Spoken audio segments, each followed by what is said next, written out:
Eli. Grandma has another story for you today. It's Grandma's book that she had at her grandma's house called The Waltons, Elizabeth and the Magic Lamp. I loved this when I was little. It all began one bright summer morning when Elizabeth found the old brass lamp. It was lying on the road in front of the Waltons' home, looking like something out of a storybook. There's the lamp. I found a magic lamp, Elizabeth cried excitedly. Everyone crowded around to see. Will you wish for $1 million, Elizabeth? Asked Jason with a grin. Will you wish for a pretty pink party dress with purple polka dots? Asked Mary Ellen. Elizabeth knew just what she'd wish for. She wanted someone in her own age to play with. Last month, her best friend Susie Prescott had moved away, and oh, how Elizabeth missed her. If I tell you my wish, it won't come true, Elizabeth said.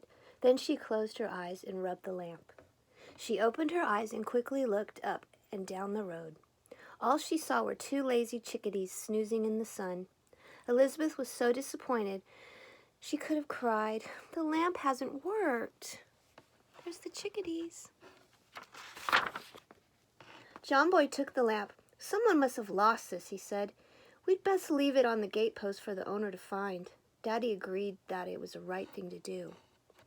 Maybe, Elizabeth thought, maybe the magic lamp didn't work because it wasn't really mine yet.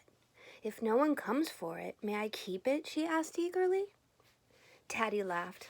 If no one claims it by the end of the whole week, I guess you can have to play with, he answered. So for 1 whole week, Elizabeth stayed close to home. One day, she helped Grandma make sugar cookies. Another day, she helped Mama make a big pitcher full of ice-cold lemonade. Look at that lemonade. She held the nails for Grandpa while he fixed the chicken house. She helped John Boy and Aaron brush Old Blue. Every day, she worked where she could see the magic lamp, and every day the owner didn't come for it. Look at that horsey. 1 whole week had gone by.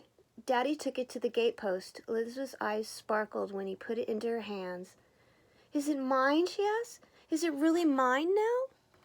But at that very moment, a man's voice behind them said, Has anyone found an old brass lamp? I'm Jim Harris, your new neighbor. The lamp must have fallen off our truck somewhere in the day we moved into the Prescott house. It was the owner of the magic lamp, and he wanted it back. Mr. Harris was a cheery-looking man. His old truck was parked just down the road, but Elizabeth's eyes were so filled with tears she couldn't even see it. Now her wish would never come true. Now she'd never have anyone her own age to play with.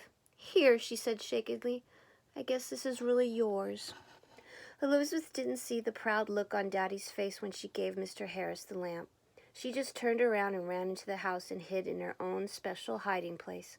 I'm never coming out, she cried when the rest of the family came into the kitchen. Never, ever. You know, I miss Elizabeth already, said Grandpa.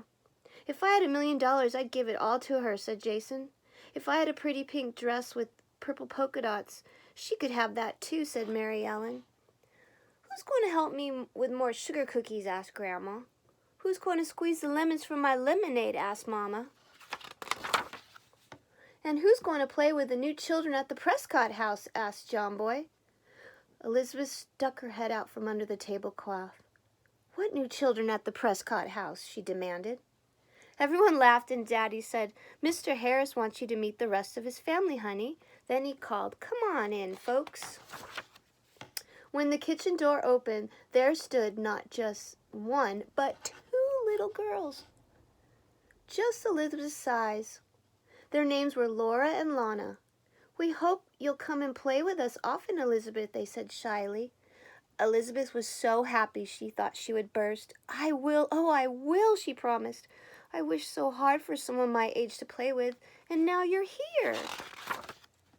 That night, John Boy called Elizabeth. Do you still think the old lamp was magic?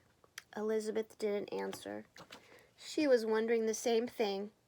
Well, her wish did come true, Ben reminded John Boy. At least Elizabeth made up her mind. It doesn't really matter whether it was magic or not, she said happily. Laura and Lana and I have decided to call their lamp the Friendship Lamp because that's what it really is.